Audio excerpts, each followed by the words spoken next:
hadis telah dinyatakan kehidupan dunia itu sendaguro belaka. Namun juga dan tidaklah Allah menciptakan langit dan bumi dan apapun yang ada di antara keduanya dengan main-main. Bagaimana memahaminya? Kehidupan dunia itu adalah senda gurau dan main-main. Tetapi di ayat yang lain Allah juga mengatakan bahwa Allah menciptakan langit dan bumi itu tidak dengan main-main. Bagaimana mempertemukan keduanya?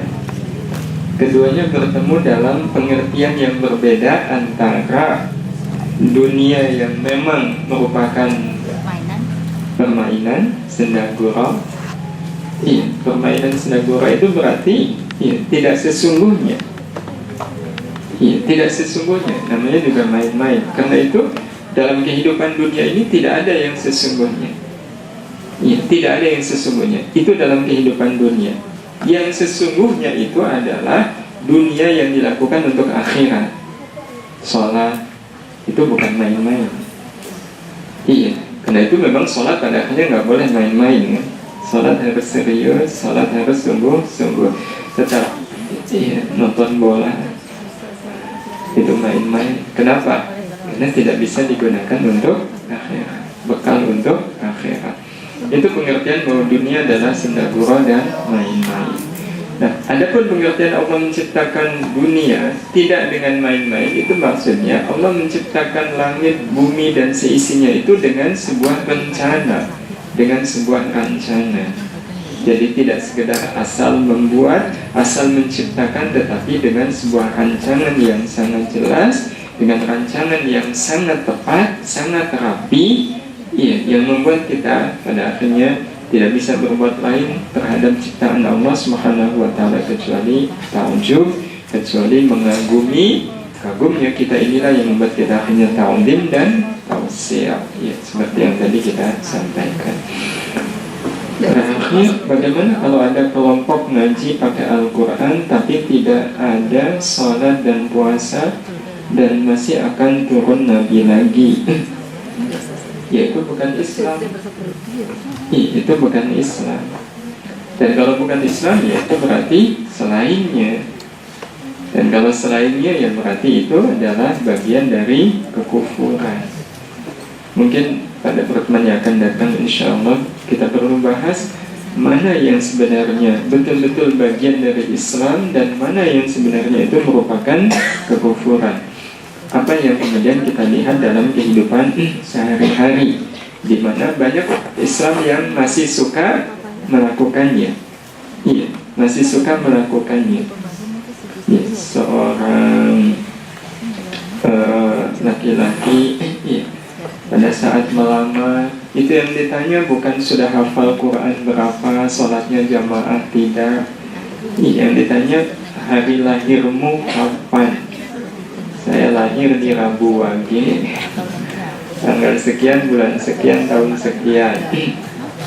Wah, kalau begitu saudara nggak cocok dengan putri saya, karena putri saya lahirnya di Sabtu Pon. Kata orang tua, Rabu Wage dengan Sabtu Pon itu tidak cocok. Itu berarti dia masih percaya dengan hal-hal di luar Islam. Dan itu masih banyak, masih banyak terjadi. Lagi duduk begini kejatuhan cecak, persis di atas kepala. Itu tandanya mau apa? Mau sial. Kalau pengen tidak sial, itu cecak harus dibunuh. Kalau pengen tidak sial, cecaknya harus dibunuh. Kan kasihan sekali itu cecak. Dia tidak sengaja jatuh di atas kepala. Cecak telah menjadi korban takhayul, korban khurafat. Ada orang bepergian, pas ada ular lewat dari kiri ke kanan, balik lagi, nggak berani. Kenapa? Bisa celaka. Nah, itu contoh-contoh banyak orang-orang yang mengaku dirinya beriman tapi masih percaya kepada hal-hal yang selain bersumber dari Allah Subhanahu wa Ta'ala.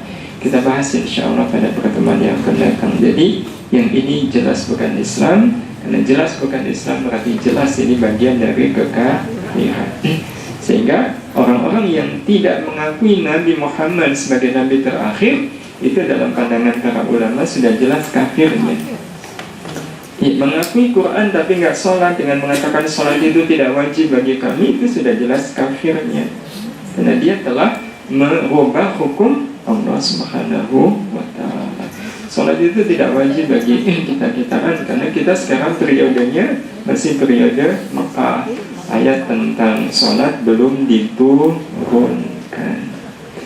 Nah, itu pemahaman yang salah, pemahaman yang keliru. Karena jelas bukan Islam, berarti itu jelas dari selain Islam. Islam adalah Islam, selain Islam adalah kafir. Nah, tapi tentu saja kita juga perlu hati-hati. Ya, perlu hati-hati. Karena menyebut kafir kepada orang yang tidak kafir justru akan kembali. Wah, ibu ini udah muslim bang, aku Islam, nggak pakai jilbab, itu sama dengan orang kafir loh bu. Nah, berhati-hati kalau salah itu. Ya, ada ilmunya. Ya, kapan seseorang ya memang betul-betul jatuh pada kafir dan kapan sebenarnya itu tidak jatuh pada kafir. Semua harus dengan ilmu, tapi yang jelas harus ada ketegasan. Kalau memang kafir harus disebut kafir, sebab kalau kafir tidak disebut kafir, ya malah itu adalah bagian dari kekafiran. Ya, tetapi kalau kafir tidak kafir disebut kafir, itu juga bagian dari kekafiran. Semua harus tepat, karenanya semuanya harus berdasarkan ilmu. Wallahu a'lam.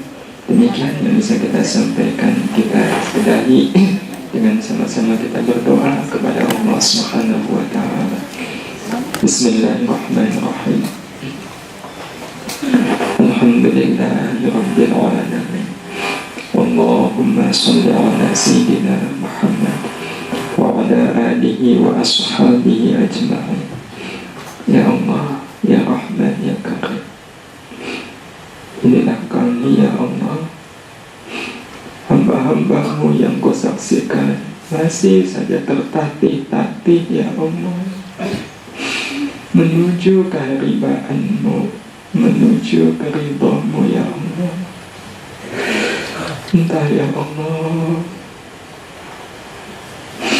sampai kapan kami bisa sampai keharibaanmu, bisa sampai pada keangkuhan ridhamu. Yang kami rasakan ya Allah, betapa kami masih jauh dari ridhamu. Banyak sekali di antara amal-amal kami, perbuatan-perbuatan kami yang nyata-nyata ya Allah tidak Engkau sukai. Ya Allah, ya Rahman, betapa banyaknya maksiat yang selama ini kami perbuat, dan betapa sedikitnya amal-amal kebaikan kami ya Allah. Ya Allah, tidak ada yang kami mohonkan kepadamu kecuali berikanlah kekuatan kepada kami agar kami bisa menjadi ahli ilmu ya Allah, ahli ibadah, ahli salat, ahli sabar ya Allah. Mudahkan kami untuk bisa sabar menghadapi apapun ya Allah. Jadikan hati ini hati yang selalu lapang menghadapi sesempit apapun kehidupan ini ya Allah. Jangan Kau biarkan sempitnya kehidupan menyempitkan hati kami. Sadarkan kami ya Allah bahwa sesungguhnya Engkau maha luas, bahwa sesungguhnya Engkau maha agung, sesungguhnya Engkau maha mulia, sesungguhnya Engkau maha kaya ya Allah. Karena itu jadikanlah kami menjadi hamba-hamba yang selalu bersandar diri kepadamu, yang selalu pasrah diri kepadamu, yang tidak pernah mengembalikan apapun kepada siapapun kecuali hanya kepadamu. Ya Allah, jangan Kau biarkan kami bersandar kepada makhlukmu, jangan pula Kau biarkan kami berharap kepada selainmu ya Allah. Cukupkan segalanya hanya untukmu, cukupkan segalanya hanya kepadamu ya Allah. Sungguh Engkau yang segala-galanya bagi kami. Cukup Engkau yang menjadi penolong kami, cukup hanya Engkau yang membantu kami, cukup hanya Engkau yang menyantuni kami. Ya Allah, jadikan kami ini hamba yang betul-betul yakin akan jaminan-Mu, sehingga dalam hidup ini ya Allah tidak ada lagi yang membuat kami ragu. Yang ada adalah yakin semata, yakin bahwa Engkau pasti akan memberikan yang terbaik untuk kami, memberikan umur yang terbaik untuk kami, memberikan ya Allah rizki yang terbaik untuk kami. Kami yakin Kau pun akan memberikan ya Allah keluarga yang terbaik untuk kami, istri yang terbaik, suami yang terbaik, pasangan hidup yang terbaik bagi yang mendambakannya ya Allah. Engkau ya kami yakin pasti akan mengaruniakannya kepada kami semua. Kami pun yakin ya Allah, Engkau pasti akan memberikan keturunan yang terbaik untuk kami, putra-putri yang soleh dan solehah yang akan menjadi hamba terbaik ya Allah, hamba-Mu yang terbaik ya Allah. Kami yakin semuanya ya Allah. Kami yakin Kau pasti akan memberikan hidup yang terbaik, dan kelak ketika tiba saatnya nanti kami pun yakin Kau pasti akan memberikan kematian yang terbaik untuk kami ya Allah. Ya Allah, jadikan segala kebaikan-kebaikan-Mu membuat kami tidak pernah mengenal letih dan lelah untuk terus berjalan menuju ridho-Mu ya Allah. Ya Allah, berikanlah kekuatan kepada kami agar kami bisa melakukan apapun yang bisa mengantarkan kami ke surga-Mu ya Allah. Ya Allah, jangan pula Engkau biarkan kami masih saja melakukan segala hal yang kami sendiri sangsi bisa mengantarkan kami ke surga-Mu. Apalagi ketika kami yakin ini tidak bisa mengantarkan ke surga-Mu, jangan Kau biarkan kami tertarik pada hal-hal seperti ini ya Allah. Cukupkan ketertarikan kepada kami, tertarik kepada segala yang bisa mengantarkan kami ke surga-Mu.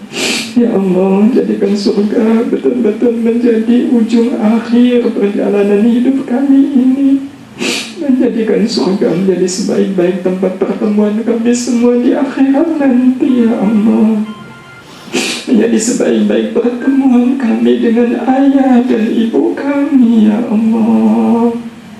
Juga menjadi sebaik-baik pertemuan dengan pasangan hidup kami.